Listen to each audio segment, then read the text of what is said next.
Oke teman-teman, balik lagi dengan saya Fikri Ridho. Seperti biasa saya akan bereaction soal sepak bola Indonesia dan juga tanggapan komentar dari netizen soal sepak bola tanah air. Dan seperti apa tanggapan mereka, mari kita simak sama-sama. Let's go!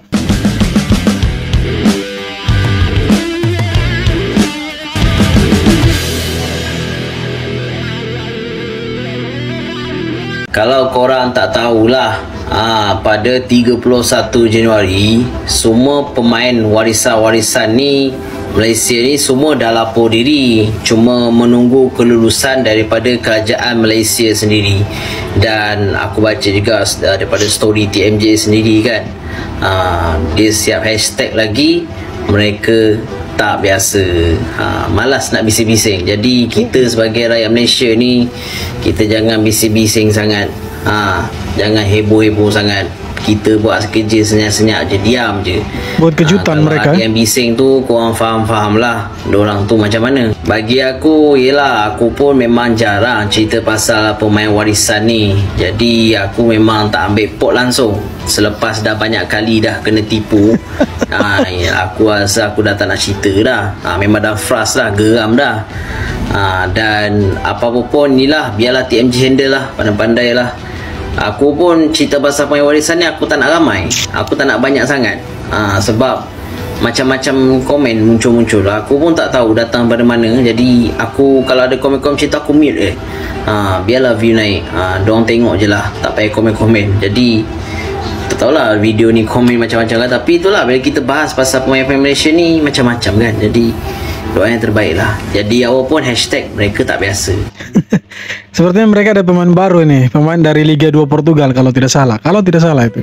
Segak bergaya memakai baju Melayu, bersampin, bersongkok, siap pakai sepatu. Inilah dia pemain warisan terbaru Harimau Malaya yang bernama Hector Havel Serrano. Okey, jom aku sembang sikit pasal pemain. Nama belakang seperti ada action Malaysianya itu. Pemain terbaru Malaysia ni. Sebelum tu, korang yang minat konten-konten bola sepak, tekan dulu butang follow. Sebenarnya FAM ataupun Malaysia tak reveal pun lagi player ni sebagai player warisan kita.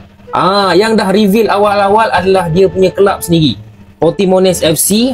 Korang tengok, dia siap tunjuk dekat dia orang punya social media, gambar lelaki Portimonense, background dia Malaysia. Lepas tu adalah caption dia, confirm yang Hector Havel ni bermain untuk Malaysia. Ke kelab pun boleh scam juga. Jangan risau, ini bukan FR Future Talent. Aku dah beritahu daripada video sebelum ni. Aku dah cakap korang relax je, tak payah nak komen lebih-lebih. Relax. Duduk diam-diam. Duduk diam-diam. Okey, tengok macam mana TMJ dan rakan-rakan buat kerja. Nama Hector Havel ni tak pernah muncul pun dalam FR Future Talent ke apa ke, tapi diorang buat kerja dalam senyap. Okey, tapi siapakah dia ni? Jom kita cerita sikit lah. So, pertama sekali, apa yang aku suka pasal player ni, dia berumur 28 tahun. Jadi tak adalah tua sangat. Sebab kadang-kadang bila kita dapat player warisan, player naturalisasi ni, umur dah tua, 30 lebih. 28 ni bagi aku peak age lah, prime time as a footballer. Okey, lepas tu dari segi golden experience, dia dah bermain di Belanda, dia dah bermain di Portugal, dia juga dah bermain di Spanyol.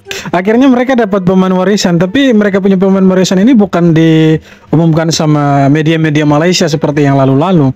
Ini dari klubnya pemainnya itu sendiri, si Hector Havel ini. Ya, semoga betul dia punya garis keturunan Malaysia. Jangan sampai ya ini cuma scam doang. Timnas Indonesia bakal menghadapi tantangan berat di kualifikasi Piala Dunia 2026. Australia udah siap tempur dengan 26 pemain terbaiknya untuk laga di Sydney Football Stadium. Sebelum lanjut ke China, pelatih Tony Popovic optimis bisa mengamankan tiket ke Amerika Utara. Sementara Garuda justru dihantam badai cedera. Jelas, pertandingan tinggal 6 hari lagi nih. Kevin Dix dan Egy Maulana Fikri pastikan absen karena cedera, bikin kekuatan timnas makin pincang. Sementara itu, Australia makin percaya diri main di kandang sendiri. Mampukah Garuda bikin kejutan atau bakal jadi bulan-bulanan sekeros nih? Kita ya, jadi ini breaking news juga kalau salah satu pemain kita itu dicoret dari timnas, yaitu Egy Maulana Fikri, salah satu ya top skor untuk Liga 1 Indonesia dari Dewa United. Kenapa dia dicoret? Karena dia cedera. Dan pertanyaannya, apakah ada pemain baru yang akan menggantikan Egy nanti di pertandingan melawan Australia? Jadi yang saya ketahui tidak ada pemain yang menggantikan Egy. Jadi dari 30 nama dicoret 1, jadi yang dibawa nanti ke sana itu 28 orang, 29 tambah Rafael Struijk. Jadi ya kalau kita lihat memang si Egy Maulana Fikri ini bisa jadi opsi untuk lini serangnya kita. Cuma sayang dia cedera, dan ya semoga timnas kita baik-baik saja dan ya kita bisa dapat hasil positif di Australia nanti. Karena kalau kita lihat Kevin Dix juga ya dia cedera waktu lawan Chelsea di Liga Melon. Tapi ya semoga tidak terlalu parah dan dia bisa on fire, bisa bermain nanti lawan Australia. Ya karena kita butuh sekali tenaganya dia di sektor kanan. Ya sebenarnya kita masih punya opsi lain, ada Sandy Walsh yang juga kalau boleh dibilang ya bermain reguler di Yokohama F Marinos. Tapi kalau ada Kevin Dix saya pikir ya lebih bagus lah di belakangnya kita itu. Bukan berarti Sandy Walsh tidak bagus, tapi kalau mau dilihat ya Kevin Dix lah lebih bagus lah sedikit. Kali ini bukan scam, ini betul-betul pemain warisan baru Harimau Malaya. Jangan risau geng, sebelum buat video ini abang dah cek beratus kali pasal kita selalu kena tipu. Apa benda ni weh? Karena selalu ditipu sampai dia cek betul-betul itu. Kenalkan pemain warisan misteri dari Belanda, Hector Havel. Sumber ini confirm boleh dipercayai kerana kelab pemain sendiri yang post kat social media. Hector 28 tahun ini bermain untuk bekas kelab Pawi di Division 2 Portugal iaitu Portimonense. Yang padunya dia mempunyai pengalaman bermain di Liga Europe seperti Eredivisie, Secundon Division dan juga pernah bertanding dalam Europa League. Bukan kaleng-kaleng bro. Tambah pula kebolehan Hector sebagai playmaker di posisi attacking mid sangat diperlukan oleh skuad Harimau Malaya. Dari segi market value dia bernilai 600,000. Kalaulah kita buat perbandingan dengan skuad jiran serumpun, Hector Havel sekitar tahap dan nilai Ivor Jenner atau Nathan Juan. Boleh dilabelkan sebagai pemain warisan grade B. Abang tengok dia ni boleh menambah kreativiti serangan dari kawasan tengah dan juga boleh rotate dengan Hendrik. Macam mana geng? Adakah kamu gembira dengan pemain warisan ini? Setelah gagal dapat ya siapa Jordi Druif, siapa itu Ferdi Druif ya, pikirnya mereka dapat pemain yang lebih bagus dari Ferdi Druif, tapi rupanya dapat grade B mereka ini. Ya boleh lah ya, setidaknya ya ada saingan lah kita Indonesia. Jangan kita terus yang naturalisasi, harusnya mereka juga sih, harusnya. Emil Audero udah resmi jadi WNI, Hernando Ari bakalan jadi camat di timnas. Sekarang ada Martin Pas dan juga Emil Audero, dua kiper kelas Eropa. Nando sih bilang dia tetap termotivasi, tapi jujur aja peluangnya jadi makin kecil. Apalagi Emil datang bawa pengalaman dari Serie A dan tim-tim besar di Eropa. Ditambah lagi Pas yang udah jadi pilihan utama di beberapa laga terakhir. Klik link di bio gua kalau mau lihat aksi mereka. Ya mau gimana lagi, timnas sekarang emang naik level. Kita butuh yang terbaik. Dan kalau kiper lokal nggak bisa ngimbangin kualitas Emil dan juga Pas, ya siap-siap aja cuma dapat spot di tribun. Persaingan makin gila, tapi timnas kita makin kuat. Ya untuk kiper sepertinya itu 3 nanti yang akan dibawa ke dalam susunan pemain 23 pemain. Ya pastinya 2 dicadangkan, kemudian satunya jadi starting kan. Tapi kalau untuk Hernando Ari saya pikir dari 4 nama kiper yang tersedia, mungkin ya Hernando bisa jadi salah satu opsi kiper ketiga lah. Kan pertama pasti Martin Paes, kemudian yang kedua Emil Audero ya. Hernando boleh lah ketimbang Nadeo Orgawinata. Ini kita harus pura-pura kaget atau gimana nih? Karena secara tiba-tiba ada 3 pemain baru yang bersumpah WNI di KBRI Roma kemarin. Kemarin line up Garuda Calling itu udah diumumin, dimana ada 27 nama yang bakal berjuang untuk membantu Indonesia lolos ke Piala Dunia tahun 2026 nanti. Sementara namanya itu baru 27 dan katanya bakal nambah 3 orang lagi. Dan ternyata bener aja 3 orangnya langsung diumumin pas malamnya. Dimana tumben banget nih, pecinya kok rapih banget, nggak seperti biasanya, nggak kayak Mes Hilgers tuh. Karena pertambahan 3 pemain di sini, amunisi pemain Indonesia itu resmi bertambah. Kualitasnya itu nggak main-main. Dimana ketiganya itu merupakan pemain starter di klubnya masing-masing. Ada Emil Audero, ada Pelu Pessi, dan satu lagi ada Dean James. Kalau buat Audero, ini resmi bakal memperkuat timnas, terutama di bagian posisi sebagai kiper. Karena Audero itu bisa banget yang namanya build up. Dan gua rasa dia bakal langsung mengisi slot sebagai kiper untuk menggantikan Martin Pas. Ya karena memang levelnya Audero itu di atas level Martin Pas sekarang. Kalau buat Pelu Pessi, itu merupakan pemain starter di Liga Belanda. Kurang lebih sama lah seperti Dean James. Meskipun umur mereka udah nggak muda lagi, tetapi kualitas mereka sebagai pemain Eropa sangat dibutuhkan untuk timnas Indonesia. Dengan penambahan 3 pemain seperti ini, gue sangat optimis Indonesia bisa lolos ke Piala Dunia tahun 2020. Amin. Karena kapan lagi kita ngelihat jersey Indonesia pakai patch Piala Dunia? Itu keren sih, pasti jersey Indonesia tambah mahal ya kan. Sekarang saja sudah lumayan mahal ya. Apalagi kalau nanti kita resmi masuk Piala Dunia, wow keren sekali ya. Terlepas dari itu saya pikir tambahan 3 pemain yang kalau boleh dibilang grade A, grade B, ya kita bisa mengalahkan negara serumpun kita, jiran serumpun kita yang rupanya baru dapat 1 pemain warisan dari divisi kedua atau kasta kedua Liga Portugal. Timnas Indonesia makin banyak diperkuat pemain keturunan berkualitas. Pemain timnas Australia ini akui ketakutan. Yaitulah pengakuan dari rekan Sandy Walsh Thomas Deng di Yokohama FC. Sandy berbicara banyak dengan rekan timnya itu yang merupakan pemain timnas Australia. Sandy mengatakan bahwa rekannya itu khawatir dengan timnas Indonesia yang kian hari kian kuat. Belum lagi 3 nama baru selesai diproses untuk jadi WNI. Sandy pun menimpali bahwa sudah seharusnya rekan Australia itu khawatir karena Indonesia datang dengan persiapan matang. Sisi lain Australia lagi bincang karena banyak pemainnya yang cedera. Kalau untuk sekarang kayaknya kita sama-sama bincang nih. Karena kita punya pemain, ada 2 pemain pilar yaitu yang cedera ini, Kevin Dix dan juga si Egy Maulana Fikri.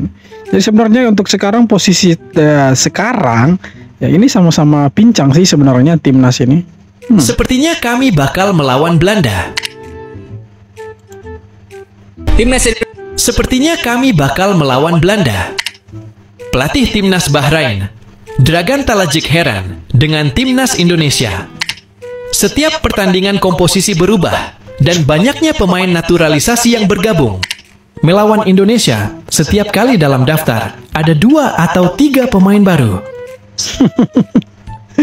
Dia takut dengan kita, takutnya nanti kita punya poin itu lebih dari mereka, karena mereka ini kan awalnya harus lawan Jepang dulu baru terbang ke Indonesia. Nah kalau misalkan mereka kalah lawan Jepang, sudah pasti mereka punya posisi akan terancam. Nah di lain sisi kita lawan Australia. Nah kalau kita bisa tahan imbang Australia, maka kita tetap berada di posisi ketiga.